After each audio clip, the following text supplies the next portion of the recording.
PM गति शक्ति plan का हिस्सा होगा सामाजिक क्षेत्र का बुनियादी ढांचा। डीपीआईआईटी सचिव। वाणिज्य और उद्योग मंत्रालय के तहत डीपीआईआईटी के साथ फिक्की द्वारा पीएम गति शक्ति शिखर सम्मेलन आयोजित किया गया। इस सम्मेलन में डीपीआईआईटी सचिव राजेश कुमार सिंह ने सभा को संबोधित किया। उन्होंने कहा कि केंद्र सरकार सामाजिक क्षेत्रों को कवर करने की योजना पर काम कर रही है। अब अस्पतालों, आंगनबाड़ी, स्कूलों और कॉलेजों सामाजिक क्षेत्रों को भी कवर किया जाएगा। वाणिज्य और उद्योग मंत्रालय के तहत डीपीआईआईटी के साथ फिक्की द्वारा पीएम गति शक्ति शिखर सम्मेलन आयोजित किया गया। इस सम्मेलन में डीपीआईआईटी सचिव राजेश कुमार सिंह ने सभा को संबोधित किया। उन्होंने कहा कि केंद्र सरकार सामाजिक क्षेत्रों को कवर करने की योजना पर काम कर रही है। जहां अभी तक सरकार का ध्यान बुनियादी ढांचे पर होता था, वहीं अब अस्पतालों, आंगनबाड़ी, स्कूलों और कॉलेजों सहित सामाजिक क्षेत्रों को भी कवर किया जाएगा। न्यूज एजेंसी एएनआई के मुताबिक सभा को संबोधित करते हुए सिंह ने कहा कि मजबूत विकास को मजबूत राजनीतिक नेतृत्व, मजबूत व्यापक आर्थिक प्रबंधन और सार्वजनिक बुनियादी ढांचे में आदित्य निवेश द्वारा प्रेरित किया जाता है। पीएम गति शक्ति राष्ट्रीय मास्टर प्लान एक दृष्टिकोण। पीएम गति शक्ति राष्ट्रीय मास्टर प्लान एक दृष्टिकोण है जो परियोजनाओं के एकीकृत और सिंक्रोनाइज कार्यान्वयन को सक्षम बनाता है।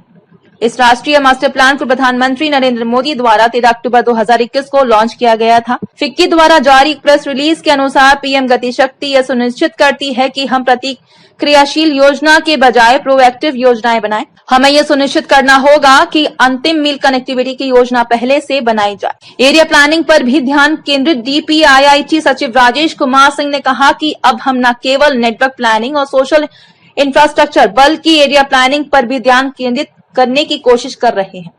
विचार ये सुनिश्चित करना है कि पूरे भीतरी इलाकों के लिए एक संतृप्ति कवरेज और बुनियादी ढांचे की योजना बनाई जाए जो निवेश से जुड़ा हो। उन्होंने कहा कि हम इस पहल को देश भर के सभी जिलों में शुरू करने की योजना बना रहे हैं और सभी कलेक्टरों के पास डेटा तक पहुंच होगी। दुनिया की तीसरी सबसे बड़ी अर्थव्यवस्था वाला देश बनेगा भारत। सचिव ने कहा कि भारत सामान्य व्यवस्था परिदृश्य में हर 2 साल में सकल घरेलू उत्पाद में 0.75 ट्रिलियन अमेरिकी डॉलर जोड़ सकता है। उन्होंने कहा, हमें उम्मीद है कि भारत 2025 के अंत तक 5 ट्रिलियन अमेरिकी डॉलर और 2030 तक 7 ट्रिलियन अमेरिकी डॉलर तक पहुंच जाएगा और दुनिया की तीसरी सबसे बड़ी अर्थव्यवस्था बन जाएगा।